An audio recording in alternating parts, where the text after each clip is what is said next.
transparency, then let us really act accordingly. I am pleased to hear Mr. Mackenzie saying that, because it was the PNP councillors who brought a resolution to the KCC that was turned down to post information on the website for that very transparency. Thank you, Mrs. Brown-Burke. We'll now take a short break and invite you to stay tuned.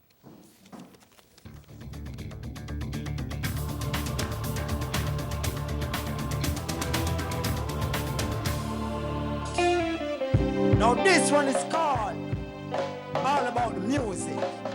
Fulfilling hopes, creating dreams, and making a difference are at the heart of the Denny and Geddes Foundation. Through our Diageo Learning for Life skills training programs, over 1,800 Jamaicans now have a real chance of contributing to Jamaica's economic growth. Upon being accepted, we learn a lot of things. Before, I thought I was just going to come and mix up some drinks and flip some bottles and stuff. But before we got to that, the meat of the matter, I learned personal development, working with colleagues and customers, communicating on the telephone instead of saying, hello, who is this? Certified as bartenders, drapery makers, plumbers, tilers, waiters, housekeepers, customer service agents, and landscapers, Diageo Learning for Life graduates are empowered, competent, and able to give back to their families, communities, and Jamaica. The Denny and Geddes Foundation, here for Jamaicans, here for Jamaica. It's all about the music. The smiles on their faces mean more than just happiness. Since 2002, the JPS Early Childhood Nutrition Program has been supporting thousands of children across the island. The program now feeds 30,000 basic school students every day. With good nourishment, they're eager and able to learn. The JPS has links to communities that go well beyond wires and poles. Here, with a little help from JPS, early childhood students are getting a chance to shine. Have you collected your voter ID card? If your name is on the voters list and you have not yet collected your voter ID card, please do so now. ID cards for electors on the voters list are available for collection at your EOJ constituency office. Your ID card makes it easier for you to vote. You will still be allowed to vote without your voter ID card, but you must be fingerprinted and sworn and undergo a lengthy verification process. For more information, call toll-free 1-888-991-8683. You may also visit www.ecj.com.jm. Connect your business for only $25.95 US plus GCT per month. Our SME internet packages provide the fastest internet speeds in Jamaica with wireless included plus email accounts and web space. Get cost-effective solutions tailored for your business with 24/7 customer service and support. To get connected, call toll-free at 1-888-303-3030 or visit www.columbus-business.com. Columbus Business Solutions. One provider, all the solutions. The Local Government Election Debate, brought to you by the Jamaica Debates Commission in association with the Canadian International Development Agency, CIDA, the British High Commission, the United Nations Development Programme, UNDP, the DNG Foundation, Jamaica Public Service Company Limited, and Columbus Business Solutions. Welcome back to the first national local government debate being facilitated by the Jamaica Debates Commission. If you're just joining us, welcome. We invite Natalie Campbell to start this segment with a question for Team PNP. Some markets could be described as disgraceful or disorderly, turning off many persons from using them. Is this an indictment on local government, and what is your approach to better management of markets?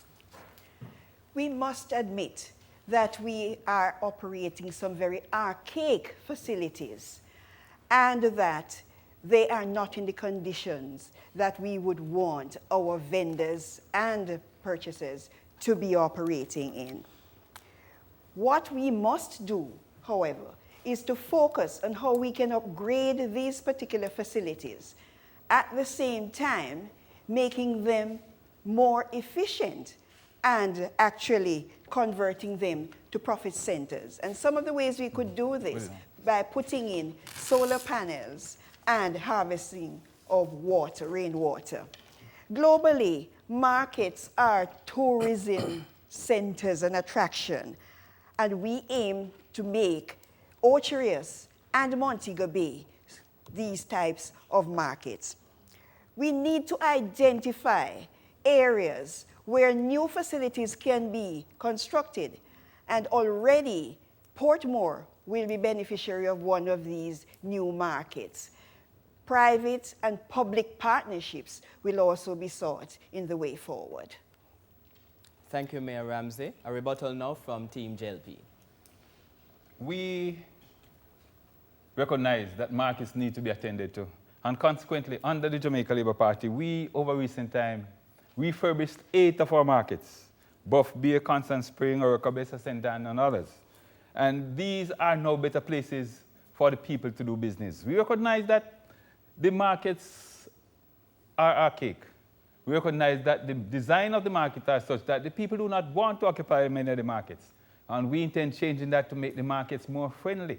The large concrete stores that were built in the market when they were built are not what the people want. You recognize that they build their own little shops. And we think that the changes we should make should enable them to use the facility, to have the facility like they want it. I'd just like to follow up on that because the question of private, public partnership in this development is of vital importance. And just last year, the Kingston and St. Andrew Corporation, under Jamaica Labour Party government, partnered with Digicel that spent close to $200 million on the refurbishing of the Carnation Market. Thank you very much, Mr. Mackenzie. Dwayne Burbick has the next question, and it goes to Team JLP. The rat infestation now affecting sections of the corporate area, is that reflective of the KCAC falling down on the job where its public health responsibility is concerned? The Kingston and St. Andrew Corporation cannot isolate itself from what took place recently. As city managers, we want to share that responsibility.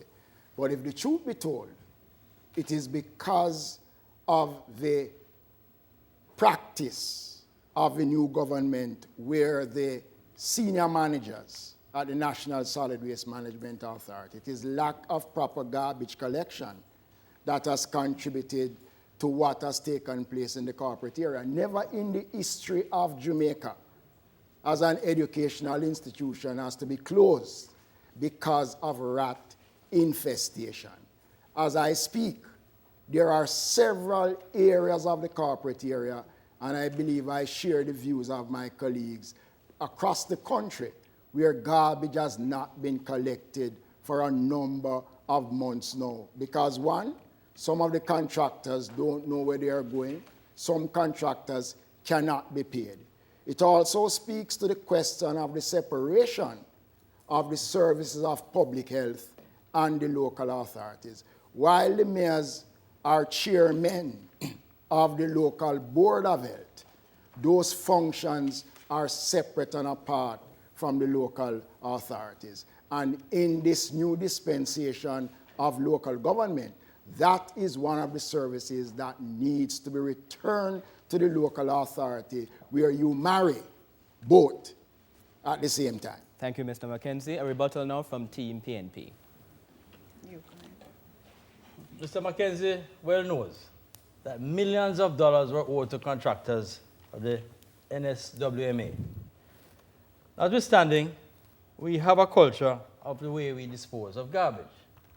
And the public health inspectors will tell you that we have to prevent rats getting to food. You can't feed the rats and expect them to disappear. And therefore, we intend to embark on a serious public education campaign to deal with how we dispose of our garbage, or we separate garbage, and how we deal with that. And I wanted to add, let us not forget that when the People's National Party assumed office, there was over $100 million owed to contractors. You can't starve contractors and expect that they're going to pick up garbage.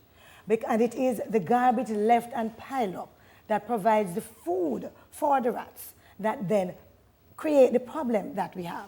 So if we are going to debate today, let's at least be honest. Thank you, Mrs. Brown-Burke. Roma Tomlinson has the next question to Team PNP.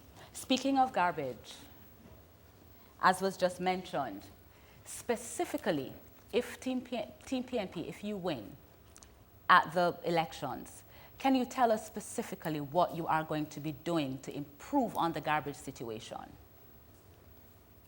We intend to revisit the role of the councils in the question of collection of solid waste. Currently, our system run by the NSWMA, we need to partner with our local government officers and local government authorities. The question of a new approach will be developed. As I said before, we intend to do separation of garbage. We intend to have a serious educational campaign. We intend to look at the public-private partnership in the waste-to-energy program. And we have actually been meeting with a number of interested persons who have the technology to deal with recycling and reuse of solid waste. And let us not forget that in the past administration, what we found was that household collections were left to be the secondary collection because income was being derived from private collections. And this has also caused a problem. We intend to ensure that private collection gets its fair share because they are paying for this commodity. And also, in terms of the commercial versus household garbage, the Solid Waste Management Authority cannot compete with contractors in terms of picking up garbage. And so that separation will have to be made. Thank you, Mrs. Brown-Burke. A rebuttal from Team JLP. I am shocked and surprised that these practitioners are not aware that we operated two separate units for private collection and for public collection. And therefore, don't try to trick the public. In addition to that, we started the waste-to-energy program, where the valuable resources at Riverton and at retirement could be utilized to produce some 40 megawatts of electricity. We started the composing, and therefore we have partnered with a private sector company to bag and to market. We have even exported some of that as soil treatment into other jurisdictions. So in terms of garbage collection, we have also expanded the reach into many more communities where persons now have that facility that they did not have before. We embarked on a major program of beautification, and you can understand how well Jamaica began to look because of the Jamaica Labour Party and our efforts in that regard. Thank you, Mr. Montague. Natalie Campbell has the next question, and it goes to Team JLP. Councils collect only a fraction of their fees. What guarantee can you give to Jamaicans that under your leadership, a better system of collection will be implemented island-wide to increase revenue and the council's ability to conduct their business? Already, the Jamaica Labour Party, over recent times, has improved in a significant way its collection of property tax. We have been setting up systems. We have been going to the people rather than sending out letters to the people. We have been going to them directly. We talk to them when we have community meetings. We ensure that they understand what the taxes is used for. Because we find that when persons know that their taxes is used for street light, for garbage collection, they respond positively. And that has caused an improvement in the revenue we collect. We also recognize that we need data.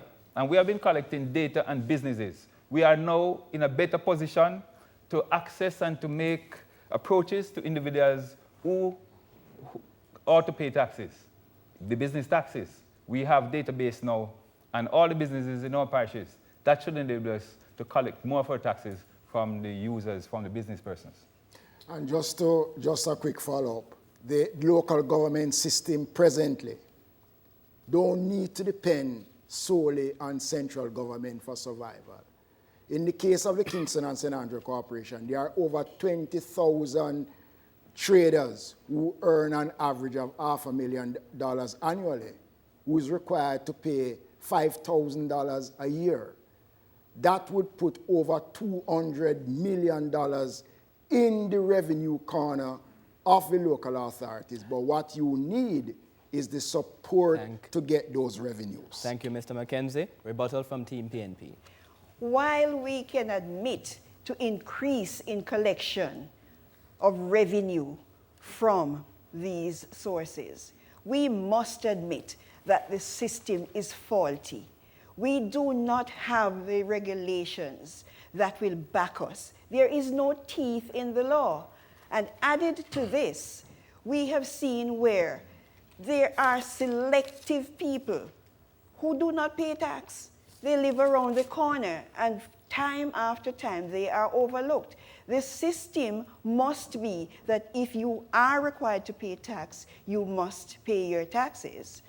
And another matter is that we have made suggestions to the Department of Local Government, and Mr. Montague will well recall, we are saying that no transaction, legal transaction sales should take place unless you have a certificate of payment of taxes. But it continues to happen. The legal reform needs to take place. Thank you, Mayor Ramsey. Natalie Campbell has indicated that she would like to use her first follow-up question. Mr. McKenzie, you said that the money is there to be had, but you need the support. What is causing you not to get the support? For instance, let us take trade license. As I said before, the potential of trade license to the Kingston and St. Andrew Corporation is enormous. But we are dependent on central government system to collect that money. They show a little or no interest. When we took over in 2003, trade license collections in Kingston was at a mere $500,000 or more. When we started that initiative some 3 years ago, in the first 2 days of our drive, we netted some $25 million. The potential is there, but what is required is the law. And that is why the importance of a municipal court is going to strengthen the local authorities, because there are several cases that you take to the courts. And when those fines are levied, it goes into the consolidated fund. The support system is not there. And when you find a local authority which is not of the same liking as the government, you will not get the kind of support. So you need that level of independence to go after those revenues that are there. Thank you, Mr. McKenzie. A rebuttal now from Team PNP. You know, it is amazing that one could stand here and hear what has just been said. The truth of the matter is that we need systems. And it was the People's National Party, through the reform process, that began the process of dealing with the financial and accounting systems of the parish councils, that laid the foundation for some of the work that has been done. In addition, earlier we spoke about systems. It cannot be that we go on a one-man crusade to humiliate the individuals in the municipality into paying their taxes. It should be that we have a system in place that does not need a camera that will be the source by which the monies are collected. Thank you, Mrs. Brownberg. Dwayne Berbick has the next question, and it is to Team PNP. The new People's National Party administration, it has reversed the recommendation of the PSTU to make local government a department in OPM as a means of efficiency. Is it that the PSTU erred in its recommendation, and if not, how do you justify the reversal? We believe that they erred in their recommendation, and they did because there are several aspects of the reform that is to take place. And what we need is a voice in the cabinet. As a matter of fact, it was Minister Montague at the time who came to the Kingston and St. Andrew Corporation and made that case forcefully to us about how we had to be pleading for things to be carried in the cabinet as far as local government is concerned. All over the world, in our Commonwealth system, you will find that even after full autonomy, there are issues that can still be handled by a local government ministry or a ministry through which local government interfaces with central government. And it shows that historically, the Jamaica Labour Party has demonstrated that they really have no commitment to local governance, and history shows that. On the 5 occasions when councils have been dismantled, whether it was in the 50s, the 60s, or the 80s, this was under the Jamaica Labour Party. They have de-emphasized the relevance and role and importance of local governance. Most recently, when we thought that they would have redeemed themselves in 2007, here it was watered down to a department. No voice speaking in the cabinet unless, Mr. Montague, you were a ventriloquist. And Thank you very much, Mayor Ramsey. A rebuttal first from Team JLP. The Jamaica Labour Party believes in full autonomy for local government. And therefore, we dismantled the Ministry of Local Government. And in Jamaica's 50th year, we believe that to reintroduce the Ministry of Local Government is a backward step. Indeed, when you look at the administration, a minister of state, and a myriad of consultants, those funds could be better used to improve services in the various communities.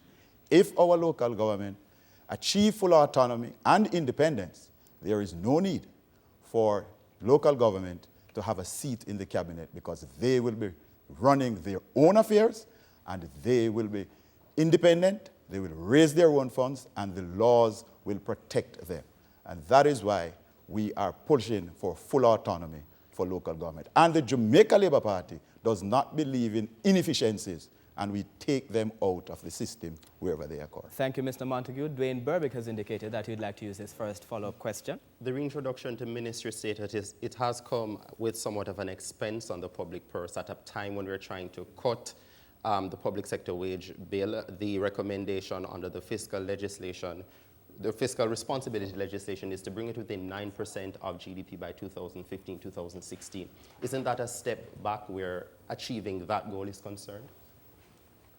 The critical importance at this time of local government and the voice in the cabinet is well recognized. In fact, many of the synergies that exist between central and local government, some of these only central government can deal with. We have certain international relations which redound to the benefit of local government. For example, Mayor Brown spoke about the question of money from Europe that facilitated local government. Those were beneficial because of connections with central government. Therefore, we say that local government needs a voice in the highest level of the political directorate. But let us talk about the inefficiencies of which Mr. Montague spoke. The truth is that when you balance in the scale the inefficiencies and the costs and the losses through the councils with some of the inefficiencies, with the additional revenue that might be expended for the bureaucracy, I think that you will see that it is worth it. Thank you, Mrs. Brown-Burke. A rebuttal now from Team JLP. I am glad to hear Senator Brown-Burke speaking of balancing the thing.